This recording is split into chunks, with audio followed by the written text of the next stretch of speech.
Ngayon pa lang ramdam na ang holiday season sa Malacanang dahil sa ikatlong taon ng National Parol Making Competition, kung saan tampok sa kompetisyon ng creativity at craftsmanship ng mga mag-aaral mula sa iba't ibang public schools.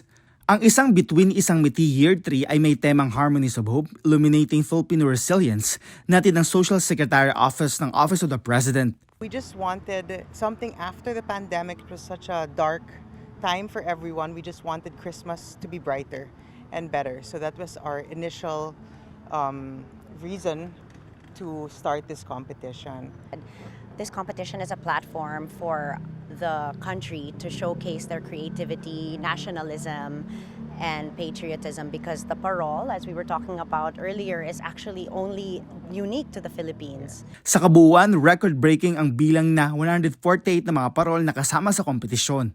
Bawat parol dito ay binuo ng tig-4 na mga mag-aaral. Kaugnay nito ay sinagawa na nitong Biyernes ang judging para sa entries na may kanya-kanyang taglay na ganda. Kasama sa mga hurado ay si Direk Joey Reyes, ang chairman ng Film Development Council of the Philippines, ang designer na si Neil Felipe San Pedro, comedian host at singer na si Vice Ganda, ang philanthropist na si Lizzie Zobel de Ayala, at fashion designer na si Michael Leyva. Anila, nahirapan silang mamili sa maraming mga parol.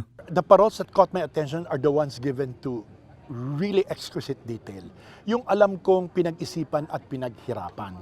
Okay, may iba na pinaghirapan pero hindi masyadong pinag-isipan. At may iba naman na pinag-isipan ngunit hindi yata pinaghirapan. Because I think it gives everyone a reminder, it gives everyone inspiration and a reminder that the parol tradition needs to be kept alive and that it can be in any form or shape a reflection of our community and our sentiments around Christmas. Really impressive. It's way beyond that I expected, especially that they were just high school students, and the construction to the small, tiny details was extremely exquisite.